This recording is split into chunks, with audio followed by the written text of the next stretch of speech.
All right, guys, got a little bit of free time on my hand here in the middle of the day, and wanted to do a video on one of the older buses, one of my favorite spare but not spare buses. This bus was moved to the spare line, but we added an extra route to our fleet, so it had to go back as a full-time route bus. But a little bit of backstory on this bus is, I guess I can consider this one to be my oddball.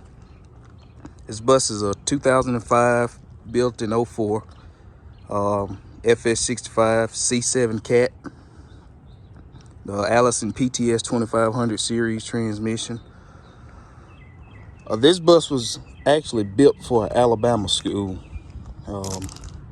Bus made it to the school and I guess failed inspection or didn't meet Alabama state specs. It missed a critical part that they needed for their specs. So our salesman called us and asked if we wanted to buy it, and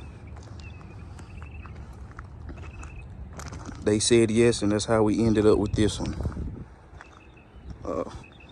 Only fs65 here with tinted windows, but no AC.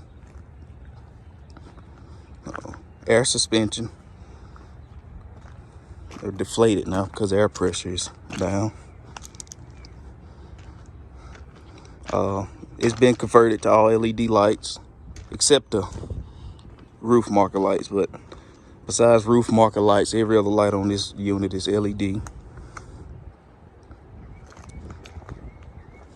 Something it's pretty neat is it's got one little single small storage box on this bus, just forward of the rear axle. Actually looks pretty good on the fs65 to me. This bus is also considered to be the oddball because it's the only one here with, before the new bus, with blue seats and a blue floor. And it was the only one here with an air stop sign and air crossing on.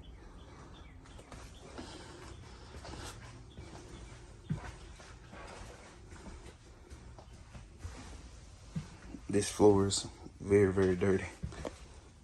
But I actually like the way that blue floor looks on this bus. Having the blue seats, blue floor plus tinted windows makes this bus very dark on the inside, so that's nice.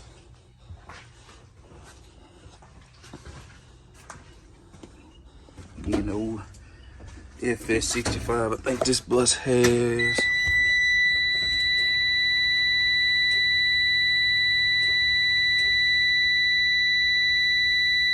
103,000 miles on it. Some of the switches are missing off the switch panel.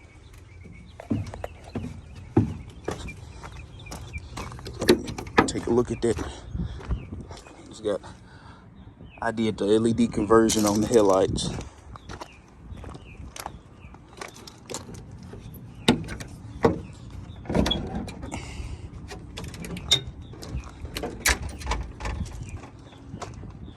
Little C7 cat. Hadn't had a lot of problems out of the C7 in this bus like I have in some of our other ones.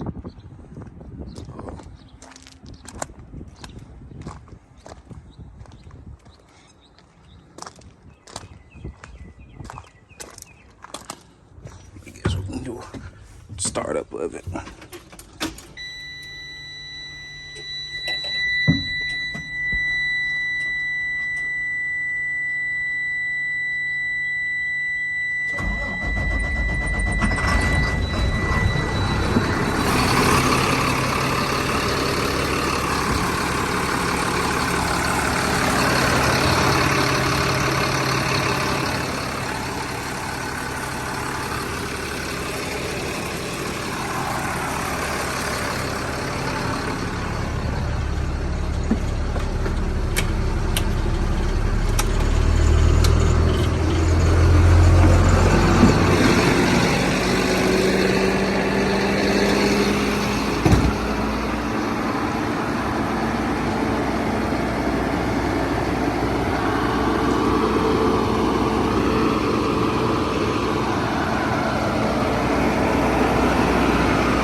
warning lights didn't activate.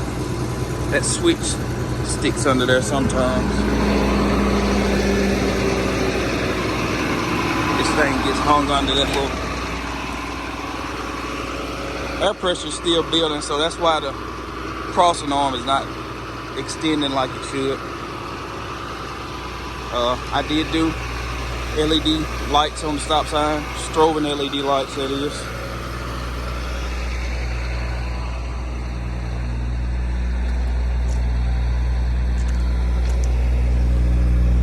Something else I've done, I took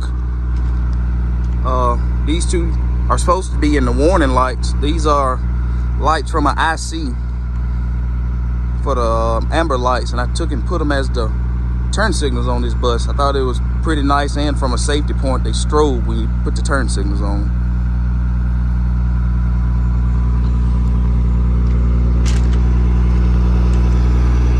But yeah, this is just what I consider to be my oddball bus. This is the only bus that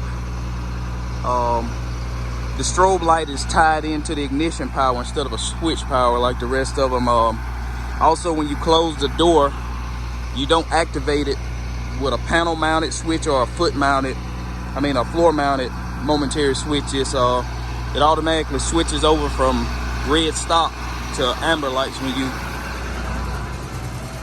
shut the door. I'll see if I can try to get that on video here. As soon as I close the door, to go ahead and switch over to the amber lights instead of us having to activate it. Probably gonna change that because some of our sub drivers that drive this bus, they close the door and have to come across town with the amber lights activated, and don't really like that. So,